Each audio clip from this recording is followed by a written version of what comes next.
மார்க்கெட்டோட நிலவரம் மேல போகும் கீழே வரும். இந்த ட்ரெண்ட் எல்லாம் பார்த்து ஆசைப்படாதீங்க. கொஞ்சம் கொஞ்சமா நீங்க பண்ணுங்க இன்வெஸ்ட். கனவு எல்லாம் நினைவாக்குங்க, இதுதான் பெஸ்ட். ஸ்மார்ட் மற்றும் சிம்பிள் பிலாசபி. ஸ்மார்ட் மக்களுக்கு இதுதான் ஐடென்டிட்டி. டெஸ்ட் பண்ணு நீ, ஸ்டார்ட் பண்ணு நீ. சிஸ்டமேட்டிக் இன்வெஸ்ட்மெண்ட் பிளான்ஸ் அண்ணா சொல்றத கேளுங்க. அண்ணா ஸ்மார்ட் ஆகுங்க. ஸ்மார்ட்டா வேலை பண்ணு, SIP ஸ்டார்ட் பண்ணு. ஸ்மார்ட்டா வேலை பண்ணு, SIP ஸ்டார்ட் பண்ணு. பண்ணனுமா 350cc சவாரி, இல்ல செகண்ட் ஹனிமூன்ல ஆப்பிரிக்கன் சஃபாரி. கட்டணுமா dream home in down payment, இல்ல செக்யூர் பண்ணணுமா ராக்கிங் ரிட்டையர்மெண்ட். பிளான் பண்ணணுமா உங்க ஃபாரின் ட்ரிப். நான் செய்ய வேண்டியது ஸ்டார்ட் செப். ஸ்மார்ட்டா வேலை பண்ணு, SIP ஸ்டார்ட் பண்ணு. ஸ்மார்ட்டா வேலை பண்ணு, SIP ஸ்டார்ட் பண்ணு. ஸ்மார்ட்டா வேலை பண்ணு, SIP ஸ்டார்ட் பண்ணு. ஸ்மார்ட்டா வேலை பண்ணு, SIP ஸ்டார்ட் பண்ணு. மியூச்சுவல் ஃபண்ட் முதலீடுகள் சந்தை அபாயங்களுக்கு உட்பட்டவை. முதலீடு செய்யும் முன்பு திட்டம் சார்ந்த ஆவணங்களை கவனமாக படிக்கவும்.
मार्केट्स की लकीर, कभी ऊपर कभी नीचे, कभी होना ना फिदा इन ट्रेंड्स के पीछे। छोटी छोटी किस्तों में करो तुम इन्वेस्ट और बड़े बड़े सपने जियो, क्योंकि ये है बेस्ट। स्मार्ट और सिंपल फिलॉसफी, स्मार्ट लोगों की यही है आइडेंटिटी। टेस्ट कर ले तू, स्टार्ट कर ले तू सिस्टमैटिक इन्वेस्टमेंट प्लान्स। भाई सुन मेरी बात, भाई बन जरा स्मार्ट, चल कुछ स्मार्ट कर, एसआईपी स्टार्ट कर, चल कुछ स्मार्ट कर, एसआईपी स्टार्ट कर। करनी हो 350cc की सवारी या सेकंड हनीमून पे अफ्रीकन सफारी, भरना हो ड्रीम होम का डाउन पेमेंट, ये सिक्योर करना हो एक रॉकिंग रिटायरमेंट, प्लान करना हो अपना foreign trip, all I need is to start a SIP. चल कुछ स्मार्ट कर, एसआईपी स्टार्ट कर, चल कुछ स्मार्ट कर, एसआईपी स्टार्ट कर, चल कुछ स्मार्ट कर, एसआईपी स्टार्ट कर, चल कुछ स्मार्ट कर, एसआईपी स्टार्ट कर। Mutual fund investments are subject to market risks. Read all scheme-related documents carefully.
I can't hear. Loki, you're on mute.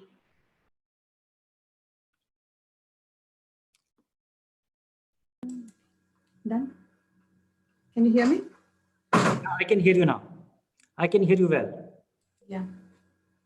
Shall I start? Yeah. Hello and welcome to Smart Investor, an investor education program conducted by ICICI Prudential Mutual Fund along with the Hindu Business Line. The topic for today's webinar is how to get started with mutual funds. I take great pleasure in welcoming Mr. Dhirendra Kumar to this webinar. He's among the most well-known and credible voices in the Indian mutual fund industry today. Mr. Kumar is the founder and CEO of Value Research that has been providing information and research on mutual funds since 1990. He brings with him a wealth of information gleaned from 3 decades of observing and analyzing the mutual fund industry. Thank you so much for joining us, Mr. Kumar. Thank you. Thank you, Lokesh. We'll have a conversation with Mr. Kumar in the first part of the webinar, after which we'll be taking a viewer's question. So please do type in your questions in the chat box below, and we'll try to take as many of them as possible in the second part. So when we talk about starting to invest in mutual funds, most of us would be thinking about people in their 20s, maybe who are just about beginning their careers. But that may not be the only segment that is actually left out, because there are those in their mid-career or even close to retirement or post-retirement also, who may be thinking, is this the time for me to take the plunge in mutual funds? In India, the assets of the MF industry is around 28 lakh crore. But bank deposits have assets of about 138 lakh crore, which is over 5 times in size. According to RBI, the average Indian household holds 84% of its wealth in real estate and other physical goods. 11% is invested in gold, and only 5% in financial assets. And of these financial assets, about 56% is in bank deposits. So the numbers do show us that many of us do save, but are we investing? So that is a question here. So due to paucity of time and maybe inclination, even we may be setting aside money as saving, but we may not be really doing so with the expectation of making this money grow. So this tends to make an enormous difference to the wealth that is ultimately accumulated. So with that, let me turn to our guest, Mr. Kumar. Before we move on to how to invest in mutual funds, I want to set right the why of it. So do you think that MF should be an integral part of every portfolio? And what, according to you, are the compelling reasons why mutual fund investment is essential for wealth creation? Yeah, I think, mutual funds should be the primary way in which people should be investing. India has been a fixed income country, and there are historic reasons behind that. The reach of the market, the reach of the mutual fund wasn't there. Now it is. And also this digital access, or it has been made access, democratization of mutual fund is possible today across the country, because all you need is a smartphone and an Aadhaar card to get started, and an online bank account, and the Jan Dhan account which people have. So that makes you eligible to start your mutual fund investment. Earlier, it was not possible. 10, 15 years back, it was not possible. And the cost of reaching out to a large number of people, it wasn't there. Mutual funds do. And what is the compelling reason? I think, it's very straightforward, not looking at anything complex, but simply convenience and diversification. You reduce your risk by diversifying, and the convenience of, getting started, ability to buy into a diversified portfolio with a 500 rupee monthly saving. I don't think you can get it anywhere else. That reduces your risk substantially. And it's very important for investors getting started, because if you try your hand try your hand by investing in any market linked investment, and it could be very disappointing, and it could be disappointing is one part. The other part is that, it will be disappointment, and it will drive you out of the market, and you will be deprived of investing in market linked investment, which is the only hope, because all the statistics which you just said at the outset, that India, of all the financial assets, 53% or 56% was fixed deposit. The interest rates are coming down. People are in for disappointment. Retirees will put their money, they will find that they don't have enough. When interest rates come down from 9% to 6%, it might look like 3 percentage points. It is actually a third of your income which is gone. So that's quite meaningful. So people will have to work towards optimizing their return. And this is a vehicle which can help you optimize, and with great simplicity and convenience. Okay, thank you. So having established that investors need to look at mutual funds, so let's now move on to what is the category of mutual funds that they need to be looking at? Because there are numerous categories of mutual funds, like equities, debt, hybrid, and solution-oriented. There are subcategories also. And if a guy is just beginning and he's just thinking about putting a money in mutual fund, he'll be really bewildered and really won't know what to do. So, and also not all categories of mutual fund are suitable for everyone. I think you'll agree about that.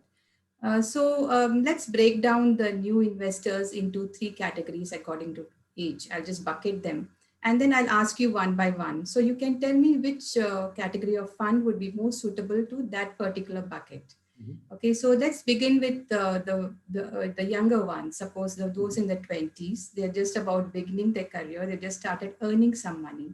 So if they think that, okay, I have some savings, so let me start putting some money in mutual funds. So what should they be looking at? I would like to keep it very simple. Mutual fund, undoubtedly what was supposed to make your life easy, simply because of choice, it has become very complex. Officially there are 32 kind of open-end mutual funds possible, and all kind of variations within that. So there is a problem of plenty, but you don't necessarily have to. Have to look at all the categories and get into a detailed study of anything. I think from an investor's point of view, for somebody who is starting now, for a young investor, if he's going to be a taxpayer, if he's in an income bracket where he's likely to pay tax, I think the first option should be availing your 80C through the tax saving fund. Why so? Because you know, mutual funds, it's important that you invest your long-term money, and investor's mind actually, you know, is very malleable. Many investors say that I'm a long-term investor, I can take the risk. But when they're faced with a 10% decline, they say that, no, this wasn't the deal, or they're very disappointed.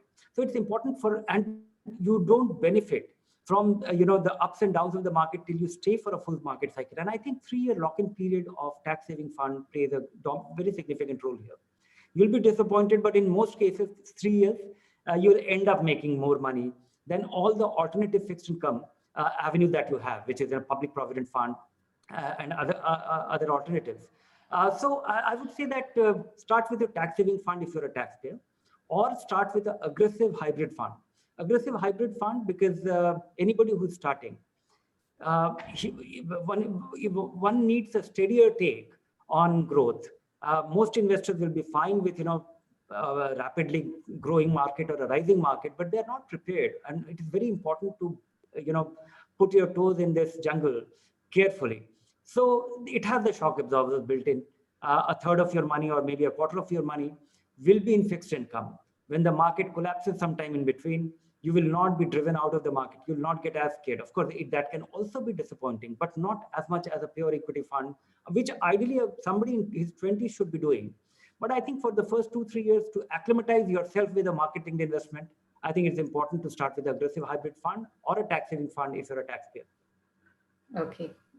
Okay, so let's move to the next bucket. Suppose it's a 30 to 50 years bucket. So those who are actually working and in their mid-career, they have not really invested in mutual funds so far. Maybe they have their money parked in the banks or maybe property and so on. So what's the category that they should be looking at? For these people, you know, also if they're going to invest for the first time, aggressive hybrid fund is the alternative. In fact, more importantly, because these people, they are used to the fixed income return. And everybody says that, okay, good return is fine, but, you know, the lack of predictability and sometimes bad years. When we look at long-term returns from mutual fund, we find the numbers very handsome. But what it does not reveal is that in between, if you look at 10-year return, 5-year return, many funds, you know, many categories, the returns will be very impressive. But it will come in fits and bouts, which is very difficult to absorb. It'll have, you know, the hidden thing will be minus 30%, minus 20%, some years 100% gains. And if you look at most recent 3 years, the numbers look like this. So it's very important to actually start in a manner that you develop a belief. And I think aggressive equity hybrid fund is the way to go, even for this you know, age bracket, because you know, a dramatic decline in the market, and these people once driven out, you stay out forever. So you're saying they start with the aggressive hybrid, and then after 2 or 3 years, they can move on to other categories. Is that Absolutely. What you're saying? For 2-3 years, you know, this acclimatization of a marketing investment is crucial, because if you don't get used to it, and the other thing is that you have to reduce your risk of, you know, eliminating the risk of catching a market high. So one should make sure that you're not investing a large sum of money at one go. Even if you have large sum of money, you have accumulated in your bank account, or if your fixed deposit is maturing, or if you have sold an asset, or if you have got, you know, superannuation benefits, still we should spread your money. And depending on the scale of money, you should actually choose the time frame. It could well go up to 3 years, and at least even a meaningful sum of money. If you get your annual bonus and you need to invest, maybe spread that investment over the next 6 months. But averaging your investment is very important, because the regret of catching a market high is very deep. It scares you, and that regret drives you to, you know, managing our behavior is crucial when investing in any market-linked investment. And these are simple ideas, simple mechanism, possible and enabled by mutual funds to do it. Okay. Okay, so the last bucket is those above 50. So they could be nearing retirement, or they could be even those who have the retirement funds in their hands. You know, they might be thinking what to do with all these funds that I have got. You know, so what would you suggest for this category? for this category, they need to really turn more conservative. And depending on, broadly, if I have to, I can segment this audience over 50 into three categories. One, the people who will be depending on their investment for income. Then there will be another segment which will not depend on regular income from their investment, because they will have some pension or some rental income or some such thing to support. And third will be, it is just it's a long-term money. They don't depend on it at all. And if these people, any person in this segment, if they haven't invested in mutual fund, I think the right way to start is equity savings fund. These are actually the opposite. The allocation is opposite of the aggressive hybrid fund I was referring to. Equity savings fund, a quarter of your money is invested in equity and 3/4 is invested in fixed income. So you are unlikely to see a dramatic fall. And here too, it is important because of this equity component and because it's a conservative take on growth. I'm hopeful that this is a category which will help people beat inflation by a modest margin, and spreading your investment at least over some time frame, and depending on the scale once again. If it is your retirement corpus, maybe spread it over the next 3 years. If it is any other, something, it's very difficult to formulate a rule. But I would say that broadly speaking, if I have to formulate a rule, I think one should follow that as much time it has taken to earn you half of that, but not exceeding 3 years. Okay. So having discussed the category of funds that people should be looking at, I think the next step is the fund selection itself. So suppose there is an investor who is savvy enough and he thinks that he can go and do the fund selection himself, and he can do all the number crunching and so on. So what according to you are few of the metrics that a new investor should be looking at? Because most of them started looking at the NAV returns of the last 1 year, which is not the ideal metric. So chasing recent past performances, investors, biggest folly, and it's fashionable and it is very tempting. Everybody thinks that you can also have a similar ride just because it has happened in recent past. And normally, the reality is that it's over by the time you are attracted to any compelling return in recent past. So, and it turns out to be the biggest disappointment. So it's very important, first and foremost, one should be very careful with the kind of fund that you're choosing, the category in which you have to see where you should be investing. So as I was saying, for a first-time investor, that be in a choose a conservative vehicle or choose an aggressive vehicle, but even the aggressive vehicle has far greater stability. So one is choosing the category, and here I would say that I follow, if I have to choose a fund, I will follow 3-4 steps. One is our rating system, or maybe Hindu Business Line has a great rating system. And I think having a narrower universe of 5-star and 4-star funds. So that I find that eliminating and narrowing your universe. So first is choosing the category, narrowing the universe, and after that, consistency of that return. And the final check is the fellow still around? Is the fund manager still there? Because you have all these returns generated, and if he's not around, then he's the most important person. So that is something which you will have to check. And so consistency of return and the risk-adjusted numbers which are driving the star ratings. I think that is. I would not say that choose that should be the ultimate driver. It's a good filter to have, narrowing the universe, because we once again, even in a category, we have a problem of plenty. So I think this 4-5 steps should actually enable you to do it with great confidence. Mm-hmm. Is it also important to keep in mind the pedigree of the fund house when you start picking a fund? Yes and no, because in a way that most mutual funds are so tightly regulated and they're so intensely regulated that if somebody actually crosses the line, I can't think of very objective parameters.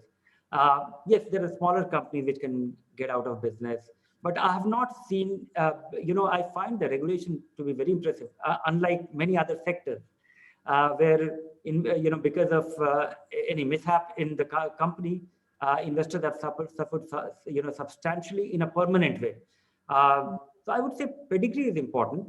Somebody has to work a little harder to protect their reputation. But I think mutual funds, we haven't seen it should be one of the criteria, nothing beyond that. Okay. Okay. So once the fund is also selected, so the next step would be the process of investing itself. So we have, of course, two options. He can either take the direct route, or he can use the services of an advisor or distributor and so on. So can you give the pros and cons of these two routes? Yes, pros and cons. Direct is cheaper, and so if you you have to be on your own. Nobody is there to help you. Nobody is there with any of these qualitative things which I'm referring to, which fund to invest in, how to invest, and all that. And you will have to do everything yourself. And it has become easier. It has become relatively easy. It is not very difficult to be investing in the direct plan of any fund. You can go to the fund house's website, they are enabling it. You can go to some aggregators, and there also, there are apps which are enabling investment in direct plans. The advantage of a regular, in case of regular plan, you have a handy, friendly neighborhood person who is guiding you through the whole thing. That is quite confidence inspiring for many people getting started. It is 1%, 0.75 to 1% more expensive in some cases, in cases of equity fund. But that could be very confidence inspiring. The problem is that over a long period of time, this small difference in return can compound to something substantial. But I think it is better to be going through investing in a regular plan, through a distributor, through an advisor, and making sure that you start, because the biggest problem investors face is not about the selection and all this. It is procrastination. We avoid, we have so much of spending avenues that despite having savings, we don't invest. So at least here will be a fellow who will have the incentive to drive you to invest and not let your money remain idle. And I think that is also a very important role. Okay, point taken. Another decision that an investor would have to make is whether he should take the systematic investment plan, the SIP route that's become so famous over the last 4 or 5 years. Because now I think a SIP, the word has become more famous than the mutual fund itself. People know SIPs more. So should they be doing a SIP or a lump sum? I think in the earlier questions, you did say that you should spread out your investment if you're a new investor. So what is your views on the SIP? Is that the right way to go for a new investor? No, Lokeshwari, it is not only the right way, it is the only way for somebody getting started. In fact, if somebody is telling you that invest this large sum of money tomorrow, I think that is pointing to the fact that he doesn't understand it. He lacks the experience. So investing through SIP, your long-term money into market-linked investment, is not a matter of choice. It's the only way. And spreading that investment over what time frame is the only question. And I don't think it is easy to call the market, take a call on the market appropriately. I haven't come across any fund manager who has done it right. Not too many people have been able to anticipate any big decline or a big surge. So you have to remain in the market. But to manage your own mind, to manage your own emotions, you have to spread that investment. So it is not a matter of choice. It's the only way. Okay. So what you must have done a lot of number crunching on this, that investing through the SIPs and taking a lump sum. So what do the numbers actually show? Is it or is it just not about returns and it's about discipline? That's what you're talking about. Yes, it is not about returns, it is about discipline. And even, the returns are actually, there are plus and minuses. There are situations where you'll be deprived of some opportunity. If you invest in a market which, if somebody would have had lump sum money at the beginning of 2002 and he decided to spread his money over the next 3 years, he would have been a loser, because you could have bought low and sold high if you invested all that money at one go. But think of a person, who would have invested that lump sum money at the beginning of, or sometime in the middle of 2007. he would have seen a big decline, a 50% decline in his accumulation in the beginning of 2008 and in couple of days. So, and that is quite unnerving.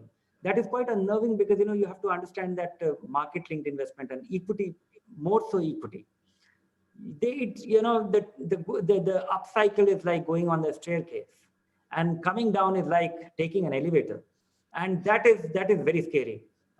Even experienced investor who have been investing for a couple of years, who are not used to it, it prompts them to get out of the market at the very inopportune time, and they are deprived of this great avenue of turning your small savings into a meaningful capital over a period of time. Mm-hmm. So you're saying the period is left to each investor, but what would you say is the ideal time for a SIP to run if you're a new investor, if you say 1 year or 2 years? No, I would say that, it just fits with your income cycle. We get our salaries every month. We pay, Okay. monthly. You mean? Yeah. So I would say that, don't complicate this, and do it for 1 year and revise it, because a lot of people, everybody's mental calculation of SIP or the kind of illustrations that you see is in constants, that you do 500 rupee or 5,000 rupee or 10,000 rupee. Make it a percentage of your income.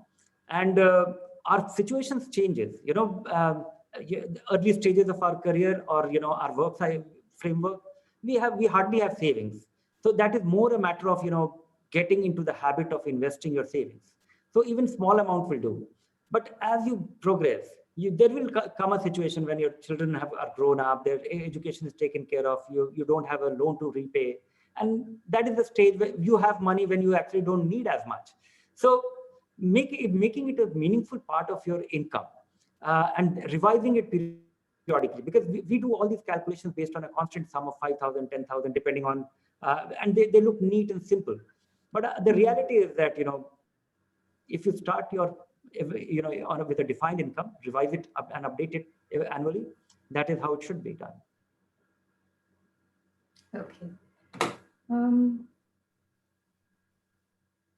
So suppose he has already invested all the funds and also you did say we should, so what is the frequency with which the portfolio, whatever he has bought, the performance itself, that should be reviewed. And there should be some events that actually trigger a churn, switching from one fund to another. So can you talk about these two things, or the frequency with which you should be reviewing the portfolio itself, and when should you take the call of churning the funds? Yeah, I think, it's more important to actually how not to monitor than actually how to monitor. So I think, monitoring is pretty simple.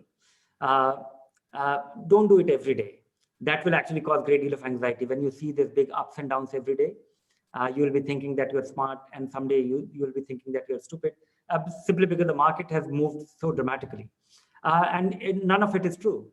The fact is that, our investment in equity or equity linked investment is a general bet on economy. We will be better off in a few years from now. That's the general thinking. Businesses that we are investing in, we are diversifying. You're doing it with convenience. That is all there to it.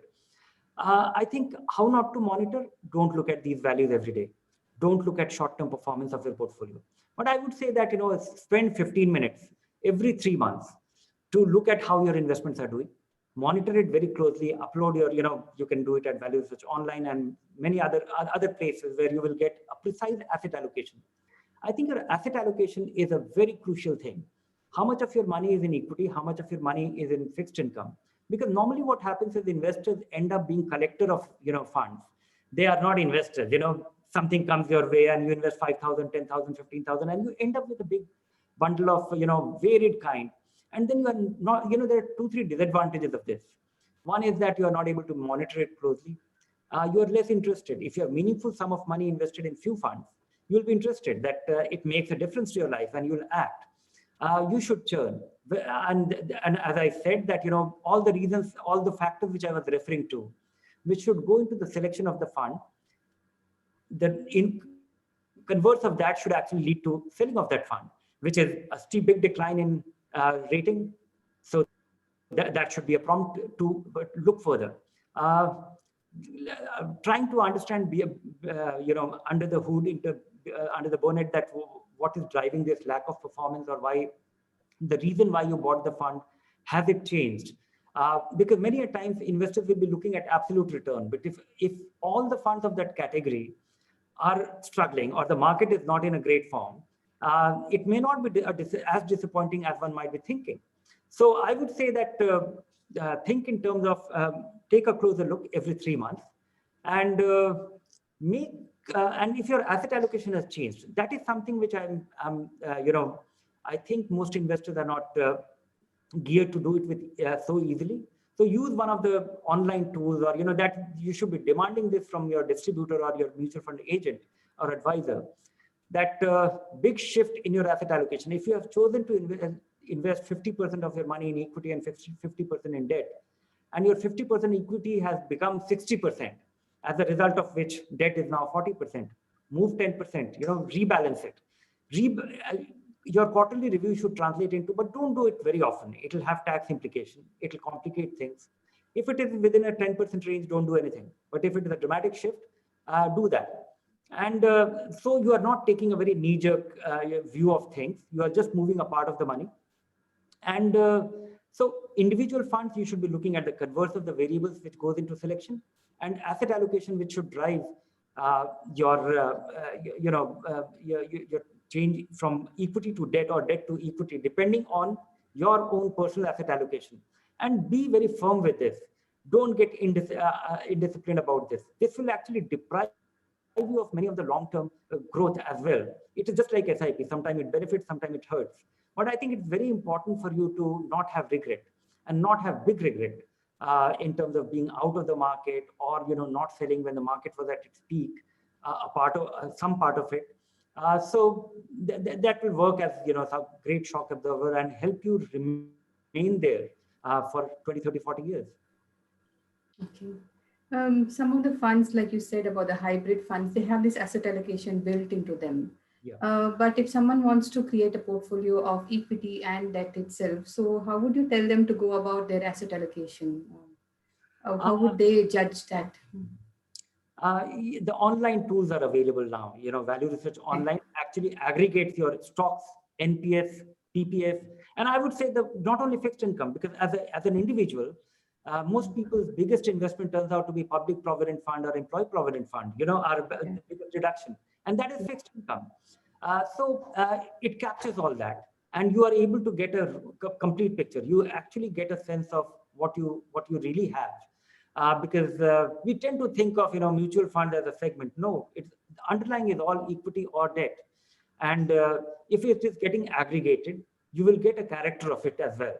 So look at it there, review it every 3 months, and these online tools are very easy to use now, because and particularly mutual fund, putting your PAN number and your email ID is mandatory. And if you do that, I don't know if PAN number, if email ID is mandatory or not, but I think every fund actually captures that in your application form. As a result of which you get a consolidated account statement. A consolidated account statement is spread across all fund companies. So requesting one consolidated account statement from your from Karvy or CAMS, the two biggest registrars, and uploading it at one of these services actually enables you to get a full understanding of this, your asset allocation precisely, and also can be a great prompter to what to do. Mm-hmm. It also depends on the risk appetite of each individual, isn't it? The asset allocation part. Yes, yes, absolutely. As I was telling you, in the initial part, I was telling you that equity savings fund for somebody who is older and investing, so that is embedded there. Only a quarter or a third of your money is invested in equity. Likewise, for somebody who has time, even in their 20s or 30s and 40s, it's 3/4 in equity. Only a fourth of it is in fixed income. So undoubtedly, but I think don't complicate this beyond a point, because and don't be very precise about it. Keep a margin or keep a window of 10% variation, and because I fear that most investors, if they go about making changes on 1% or 2% change every now and then, it will just complicate things, create a lot of tax incidents, and make paperwork very complicated. Do it less often, and do it only on big shifts, And I would say that if you have to really define on the asset allocation, somebody who is in his 20s can well have all, 100% equity, because you need asset allocation only when you have accumulated something, which if it declines and you have regret. But in the initially, you don't have that. You don't have any regret. You are starting at first 10,000 rupee, and next 1 year you will have 1,20,000 rupee invested. So you don't have much to lose. So I think, if a young person in his 20s can well, and that is what is happening with the tax saving fund. It is an all equity option, or is the only all equity tax saving option.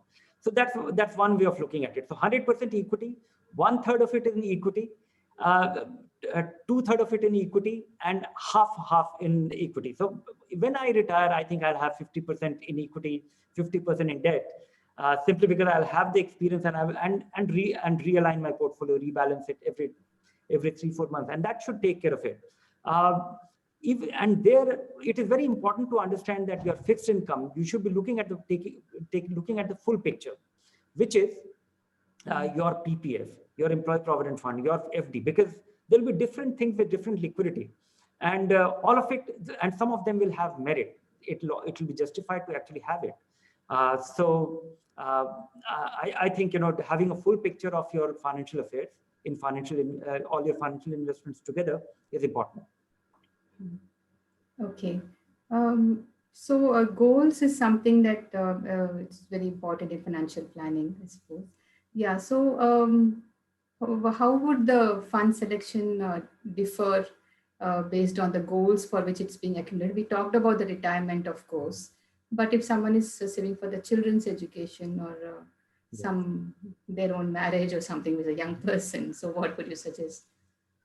Yes, in fact, when I'm doing, if I have to actually choose a fund for any person, there are only 2 factors which actually help, maybe 3 factors. One is what is the time frame, and that will help me choose the category, because if you are investing for many, many years, definitely go for equity. If you are investing for a couple of months, you should not be investing in any kind of fixed income fund. Very few kind of fixed income fund are appropriate for you. Likewise, for a long, and so the first factor is your investment time frame for that goal. That is the first determinant. Second one is your experience with the market. If somebody will be comfortable with a 30%, if somebody did not sell his investment in the month of March, he's a different person as compared to a person who started his SIP a year ago and he was running for cover in the month of March. You need to really work on this differently. One should have been investing in equity savings fund, it would not have caused that much of heartburn. So I would say that experience, your investment time, the time to your goal, this is the crucial factor which should help you, not be disappointed with your investment. That's a very important point, because I think instead of looking at the events itself, just look at the time frame. I think that's yes. I was referring to the third point. Third point is how crucial is that money? I'll just cite you with that as an example. Somebody might be comfortable with losing 10 lakh rupees in few months' time, and there is a person who will be actually very upset, and his goals will be completely, he will be deprived of something very significant if his investment values decline by a lakh of rupees. Your child education can get disrupted, because in financial investments are, they affect real life situations. It's not a game. So in that sense, how crucial is that money? And if that money is very crucial, then take a more conservative stand. Even if that, for example, if somebody is investing for his child's education, and which is 5 years away, but somebody has a margin of error or margin of safety and has large accumulation, so he'll be more comfortable absorbing an interim decline. But that person who is saving, who will barely have just enough, he'll be very upset. So he needs to approach that a little. So how crucial is that money? And it also influences your behavior, because you're somebody who has accumulated something for his child's education over the last 20 years and it is barely going to be enough, his behavior will change dramatically as compared to a person who will have margin of this error, a big decline, and he can still ride over it or tide over it well. So how critical is that money, the time frame to investment, and one's experience? I think these are crucial inputs to choosing a fund. Okay. So there are these tools like SWPs and STPs and all that. Do you think the new investors, they should start be aware of these and start using them? I think retirees may be using them. What are your views on that? Oh yes, in fact, these are, they look very simple. They're and but I think they are quite magical things, because this is SIP, SWP, and STP is a machine, is a mechanism of converting your small cash flow into a meaningful capital, or turning, a meaningful capital which generates, regular income for you. So it's quite self-explanatory. SIP, I was just listening to the audio visual in Tamil, which I don't understand the language, but I could still understand that it was full of enthusiasm that, for your goals, invest in SIP. So I would say that do that. Turn your small contribution investment into a meaningful capital. This is the only way out, as I was saying earlier. STP is the converse of that. You have large accumulation and then you start withdrawing from it, and you are going to depend on that income. I would say that, all the money that you have invested, and if you're lucky to be investing in equity over the last 20, 30 years or next 20, 30 years, you will get a positive surprise.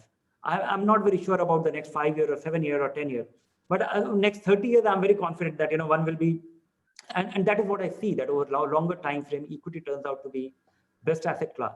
And if you have something meaningful, some meaningful capital which is accumulated, turning that into a meaningful cash flow for you till you, and so that you don't outlive that saving. SWP helps you to do that, systematic withdrawal plan. And STP is, as I was saying, that even if you are, if you're lucky to get if you're saddled with a large sum of money, which has to be invested, and you must average that investment. You can never invest your large sum of money at one go. The kind of anxiety it causes. So for those people, invest in a relatively more stable, investment, a fixed income fund, and instruct. It's like a standing instruction of, putting your money in a fixed income fund and investing in equity over a period of time. It simplifies your transaction. If you have 10 lakh rupees, which you invest in a fixed income fund, and you give an instruction that move that, 70,000 rupees every month till that money is exhausted. So you are able to average your investment and save yourself from regret. Sometimes some opportunity as well, but that is well worth it. Okay. Okay. There's also this active and passive debate that keeps going on. Should new investors be looking at passive funds also, index funds or ETFs and all that? Yes, recently, at least some index funds have, particularly last year, this debate is on. And I don't think we have a conclusive answer. The jury is still out.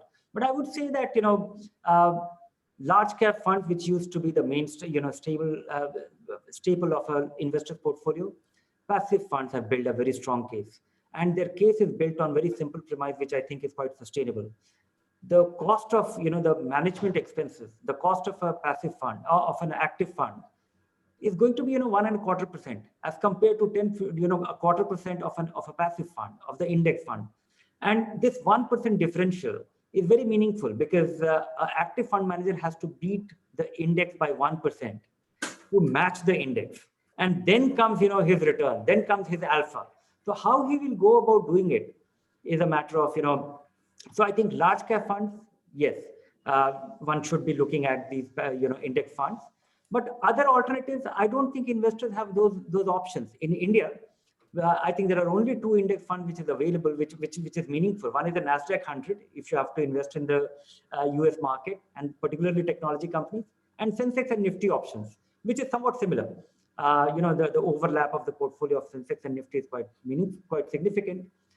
We don't have those popular mid-cap index, or they haven't achieved the threshold scale. And it's a chicken and egg story. I think the index fund has to get bigger to become meaningful, and then they attract more money. So I don't know when they do it.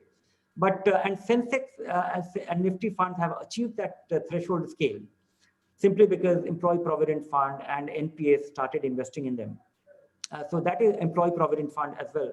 So that is a very sizable money, and the expense ratio of those funds are very small. So that gives them a significant advantage over active funds. Okay. It's time now to move on to audience questions. So before that, we'll run some mutual fund disclaimers, a few slides that SEBI wants us to do.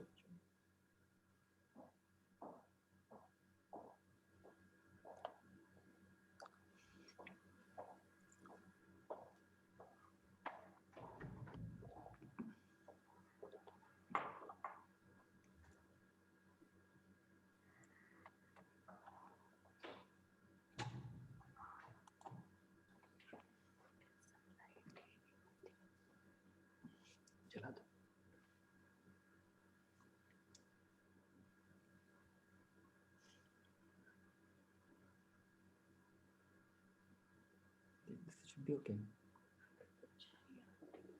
Doesn't matter.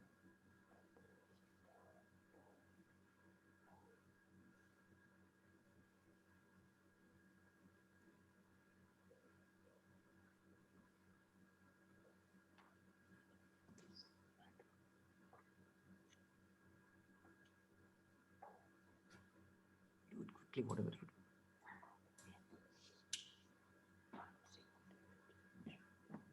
See one of the lights up.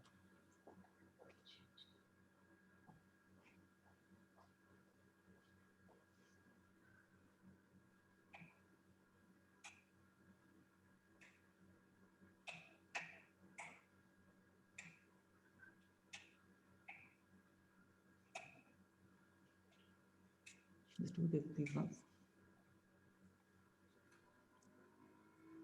Is brighter better?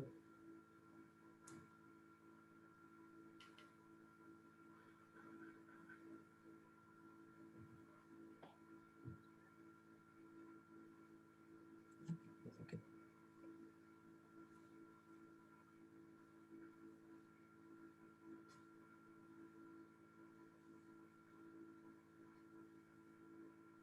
Switch on those lights.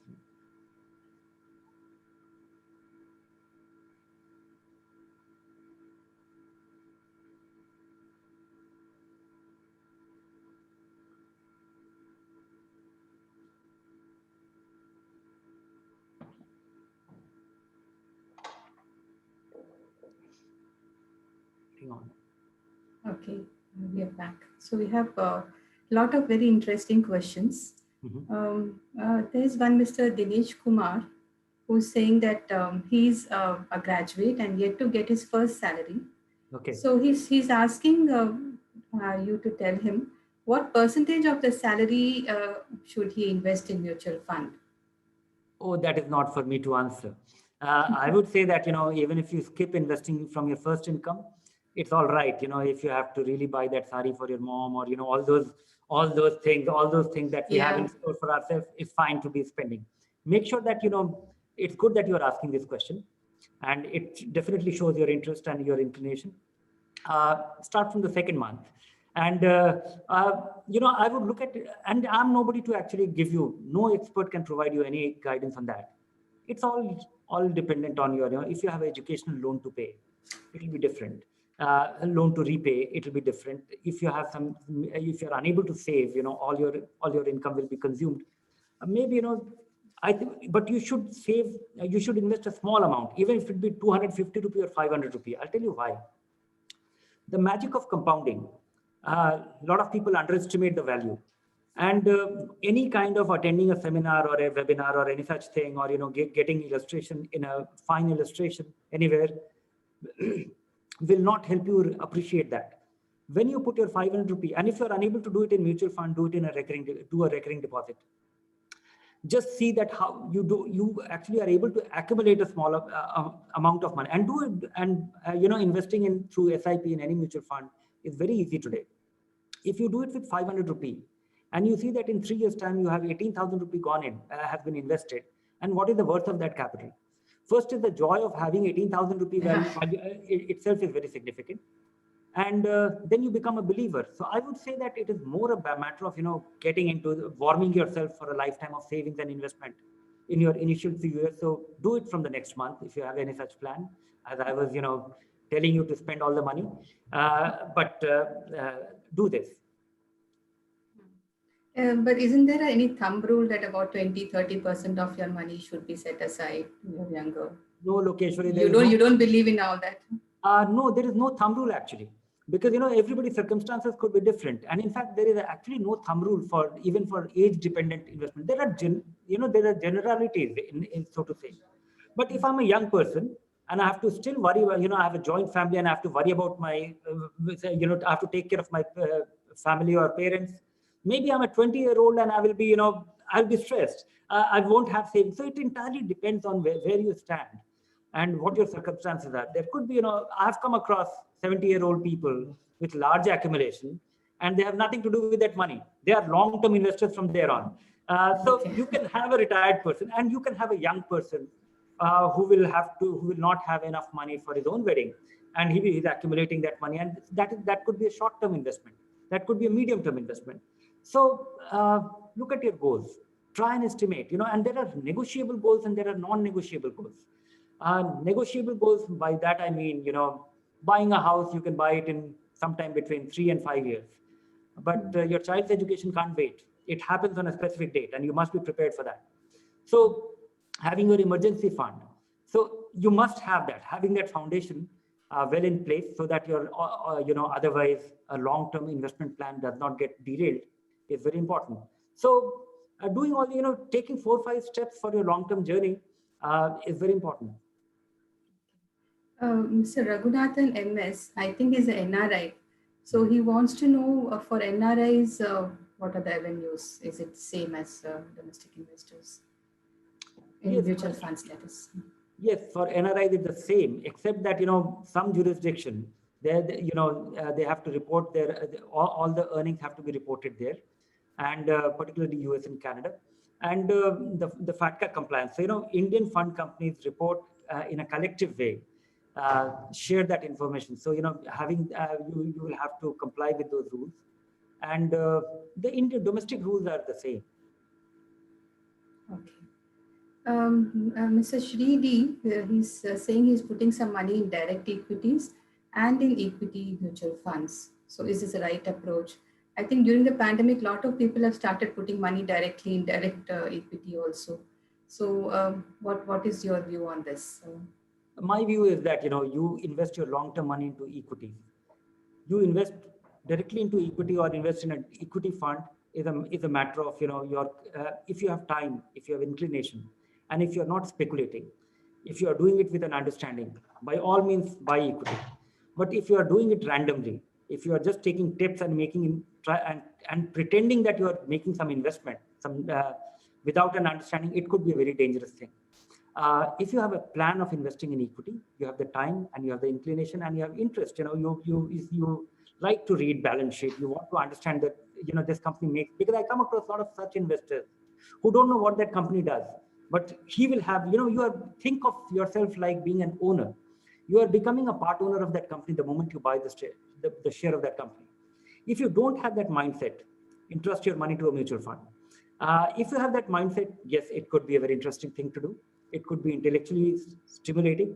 And for all such investors who want to really leap there, I would say that if you have built all your accumulation through mutual fund, do it gradually.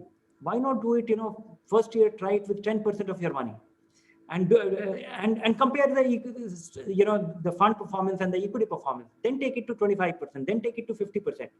So you will have the proof that, because you are basically trying to compare yourself against a fund manager and where your money is invested. And if you find that you are very impressive as compared to a fund manager, then maybe avoid mutual fund. But I think the jury will be, out only after you have done this. Based on last 3 months, 6 months, 8 months, and you really have to see that how you do well in a full market cycle. So as I was saying that, if you don't have those 2-3 things, if you're not a long-term, if you don't have that long-term orientation, if you don't think like an owner, if you don't enjoy, but you simply get a tip and invest, that is a very dangerous and risky way of investing. I think the same person is, one more question is asking is, one of his friends suggested to him that they can buy the same stocks from the market which are in the MF portfolio instead of going through an AMC. So they can save on the AMC fees. So what would you say for them? No, but it's a matter of the aim. The fund manager will actually go about making changes in his portfolio. He will have different mindset. And a fund manager has some advantages and disadvantages. A fund manager has the advantage that he's managing a large pool of money. His orientation, he will have some of his compulsions driving him to invest in a certain part in large caps, so that all his redemption requests are honored, or he would like to ensure liquidity. Individual investor with greater understanding can actually compromise on that. The liquidity for you, if you are able to sell 10 lakh rupees worth of a stock, it is good enough liquidity for you. But if a stock sells only worth 10 lakh rupees in a day, that is very poor liquidity for a fund manager, and the fund manager will not even look at it. I would say that that's not a great way of doing it, and replicating. And what he will be doing during the month, because the portfolio disclosure is monthly, you also many a times don't get the full portfolio disclosure. So what he's doing during the month, you will not have access to. Third is that sometimes you come across situations where fund managers are taking cash call, and when they are right, it's quite rewarding. Mr. Radhakrishnan EC is raising a question that the performance of MF schemes in the last 1 to 5 years has not been so great. And he's concerned about it. So he's saying, can you please tell what should investors do? I would say that have patience. Yes, last 2-3 years it has not been good, and more so, fixed income funds have been very disappointing, simply because the ups and downs, and also the Franklin episode that happened has been very unnerving. But I think that I would look at it as a very one-off event. It was actually a calamity, and it was an accident happening in the middle of a storm. I don't think one can take a lesson and do something about it. I think I take it as a one-off thing, which should get resolved in some time. Relatively poor performance, I think that will be taken care of in a full market cycle. What we see today, many funds are unable to, have not been impressive, because the whole market has not been broad-based. The market rise has been dependent on a very narrow set of the large cap universe. So we find that, large cap funds have done well. Index has, beating the index over the last 1.5 years has been very difficult. Some of the funds have also, unless there is a broad surge in the market, which I'm hopeful that we will get in a full market cycle. And those numbers, numbers have to speak for themselves.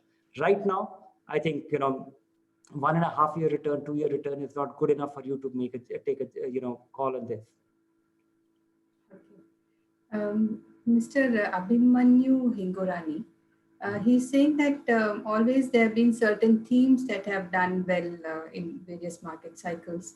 For instance, now of late, gold and pharma have done well.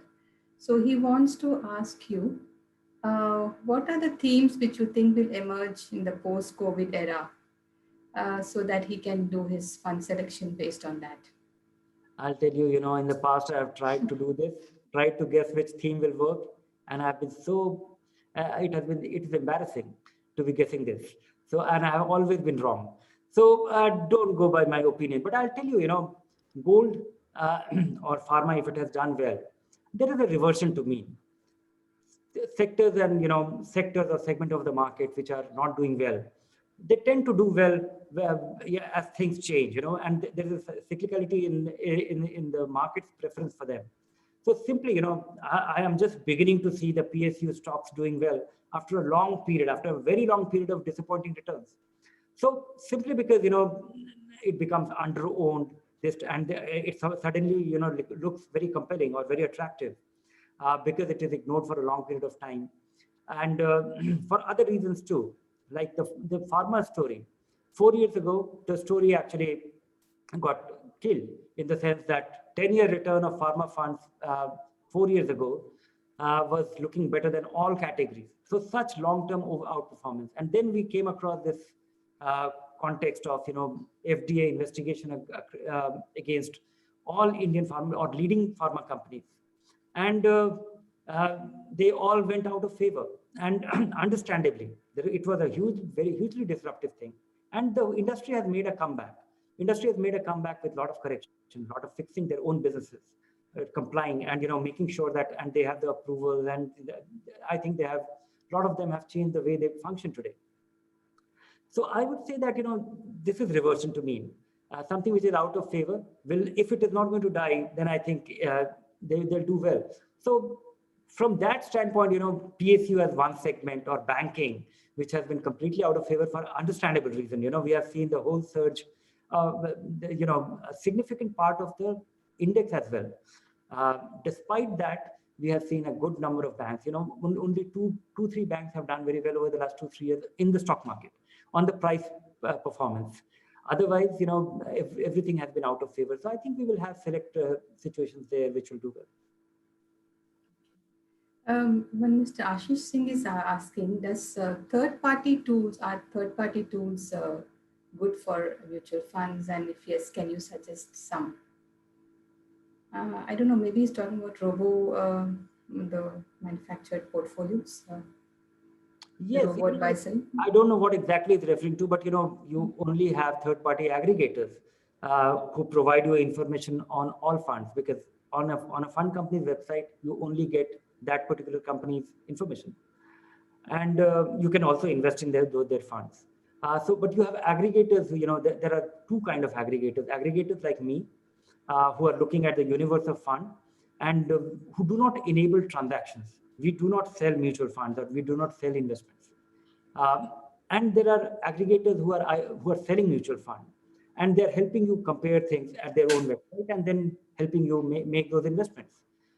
So I think, both of them, we work with all the leading fintech companies which are doing that. We are actually a data supplier for many of those companies, and they have done a good job in terms of, when I look back, 20 years back, it was impossible to think that this information on mutual fund will be democratized and will be so live every day. You can now compare the performance at midnight based on yesterday, today's evening NAVs. Just to give you a context that, mutual fund NAVs, when I started value research in 1990, it was that, the rule was to declare the NAV every 3 months and publish it in the next 2 months. So the NAV as on March 31st, it was mandatory to publish it in some newspaper by the month of May, by end May. So you can understand that now on a daily basis, you have everything live available on AMFI India, the NAVs, or our places, our website, or the aggregator's website, and you exactly know how your investments have done that particular day.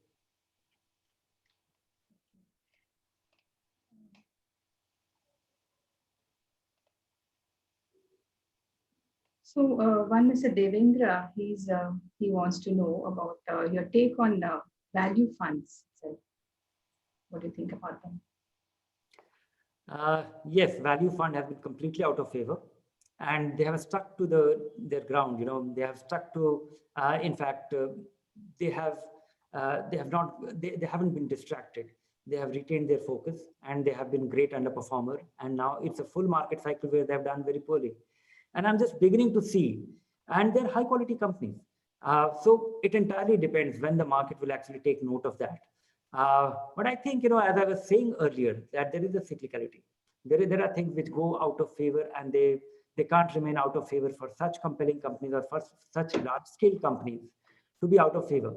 And at a certain point, everything becomes attractive. Sometimes the dividend becomes very attractive, or sometimes the whole business looks so compelling that investors, there is some kind of herd mentality in the market. People don't notice till somebody actually comes and buys it, and we see a price surge, because today I find a large number of companies which are very attractive, and investors haven't taken fancy to those, and there will be turnaround. And I think, but have patience. If you have done all the waiting, don't get out of them now. If you invested recently, maybe you can walk away. But if you have done all the waiting, I think it will be inappropriate for investors to walk out of your value funds today. Another important thing I would like to say, that most of us, most investors have their investment in growth funds, and most mutual funds or equity funds are growth-oriented equity funds. Value funds are far and few. And make sure that, value funds are not a very significant part of your total portfolio. It could be one of the 4 funds, but it can't be 100% of all your money. So having a balance there is crucial. Mr. Karthik has a bit of a regulatory question. He's saying that there's so much of expense being charged by mutual funds. Can SEBI kind of link this expense ratio with the performance, scheme performance? Is that possible so that the expense goes down? Yes, Lokeshwari, I'm part of a small committee of SEBI, where this has been talked about. And last year, this committee actually evaluated. This was being discussed in great detail. It is not practical. It is not possible to link it because all are open-end funds. How do you actually charge or vary the expenses on a day-to-day basis when investors are coming in and getting out? But at the same time, the mutual fund expenses were reduced substantially. The formula which was followed for all these years since the enactment of the mutual fund regulations, was changed and reduced substantially. And I think market forces will actually drive it. We see it in the fixed income market itself, where mutual fund companies are allowed to charge more money, but all of them actually charge far less than they are allowed to. I think over a period of time, there could be some impact on the equity funds. If you have some ideas, please suggest. But because of the open-end fund, it was not practical. There is a thinking that how to link the performance to the compensation, but there isn't a practical way of doing it or implementing it on a day-to-day basis. One anonymous person is asking, when is the right time to book profit in mutual funds? We did touch upon it. Yeah. Book losses. Yeah, he's talking about book profits. Book profits. Okay. Profits. If you are sitting on 10%, 20%. Okay. When to sell your investments is what. Yeah. Okay. Yeah. I think the first reason when you should be selling your investment is if you have achieved a goal. You thought that if you are saving or investing for your car, and you thought that you will buy it in 4 years' time, and you have been lucky with the market. By all means, take that money out and go and buy the car. Have an advanced enjoyment. That's one, when you need the money. And second is the reasons for which you bought the fund. You like the fund, and those reasons have disappeared. You like the fund because it was consistent. You like the fund because it was managed by a person. And then you like the fund because it has good ratings. So, if all these things change or some of these things change, worry about it. And if they look like, if you have fewer investment, you will be interested. So if something changes and you think that they're of permanent nature, sell that investment.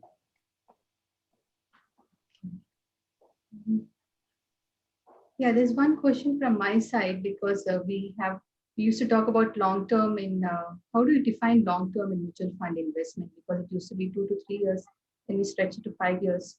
Now it's become almost 7. So what do you think? What is a long term for a mutual fund investment? Yeah, I would say that long term is a very relative thing. For a day trader, a week's investment could be long term.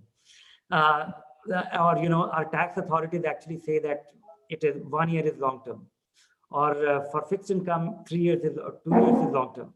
So there could be different things. Or when you buy a house, 3 years is long term. So it could be different things from different points. But I would say that for equity investors in a mutual fund or investors in shares, for them, the long term should be about 5 years. Simply because, I have seen that if you look at the market, ever since we have the Sensex history available from 1978, we are able to get a full market cycle at least in a 5 years time frame. We are able to capture at least a down cycle and an up cycle. And any period lower than that, because if you miss out on the up cycle, it's disappointing. And if you are able to catch a down cycle and you have done the waiting, and if you are lost patience. So I think 5 years time frame, any 5 year time frame, we find that you are able to get a reasonable part of a full market cycle. Okay. Just take one last question because it's time almost. Mr. Rohan Ganodkar, he wants to know your take on the international mutual fund.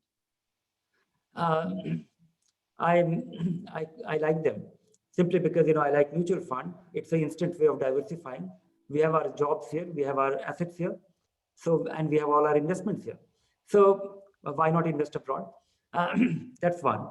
The other is that it's also just as convenient as investing in a domestic mutual fund. You can do that. And then some of the companies in which you are able to invest through some of these international funds, we don't have such companies in India. We have our own good set of good companies, and we have our own set of bad companies. But we have some distinct kind of companies. For example, the new technology or what you are able to gain access through a NASDAQ 100 fund is unusual. They are dramatically different companies, great growth, global growth stories, globally diversified businesses. So they turn out to be great investments, and they are not capital guzzling business. So that's the reason. So you look at international fund is one way of looking at it. You diversify. The other is the investment case.